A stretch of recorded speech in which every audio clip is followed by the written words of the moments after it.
The voice on the tape was thin and quivering. Lydia Strong had to rewind the tape and turn up the volume. In the background, she could hear the wet whisper of cars passing on rain-slick roads, and once, the loud, sharp blast of a semi's air horn. "It's Tatiana," the message began, followed by a nervous little noise that was somewhere between a giggle and a sob. "Are you there? Please? I can't believe she's doing this to me." The girl inhaled unevenly, holding tears back from her voice. She went on in another language, something throaty and harsh, Eastern European sounding. Then she switched back to English. "I'm not supposed to call anyone. I don't have much time. I'm somewhere in..." The connection was broken. The package had been sitting beige and innocuous in the pile of mail that had collected in Lydia's office during the 2 weeks she had been gone. The small, soft envelope mailed to Lydia, care of her publisher, and forwarded, was just one item in a mound of mail she had received from what Jeffrey Mark called her fan club. Prisoners, families of murder victims, aspiring serial killers, and miscellaneous psychotics drawn to her because of the books and articles she wrote about heinous crimes and the people who committed them.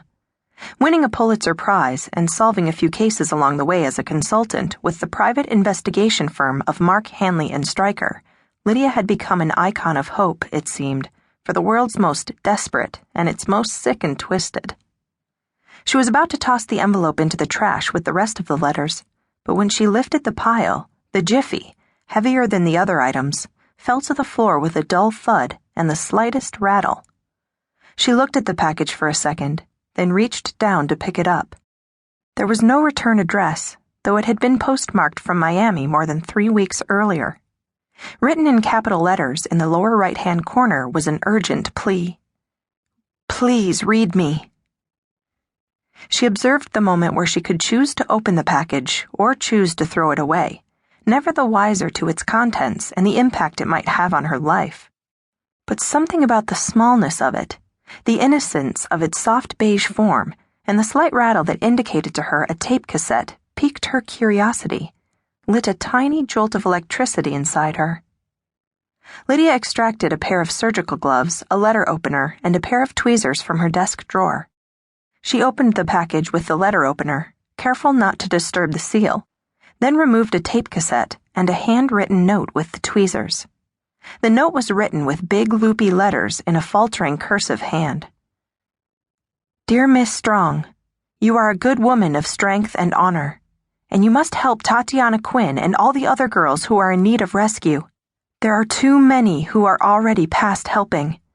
But if you begin with Tatiana, you may be able to save so many more. I cannot tell you who I am or how I know this, or we will die. But I beg you to come to Miami and see for yourself. Nothing is as it seems here, but I know that you will see the truth and make it right. I pray that you will." It was like 1,000 other letters she had received over the years, and she felt the familiar wash of anxiety, resentment, and curiosity that generally overwhelmed her when someone asked for her help. But there was something different about this letter. Maybe it was the child's desperate voice, or the earnest tone of the letter, or maybe it was the implication that Lydia was responsible for the lives of the young girls supposedly in danger, and the fact that part of her believed that. Or maybe it was the haunting memory of Shauna Fox. But whatever it was, she didn't crumple the letter or destroy the tape. She just sat staring at the youthful handwriting, with its loopy letters full of hope. Lydia leaned her head back against the black leather chair, closed her eyes, and released a long, slow breath.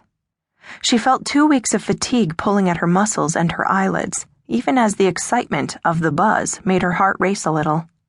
Images danced through her head. A girl alone on a street corner, huddled in a phone booth, staring nervously around her.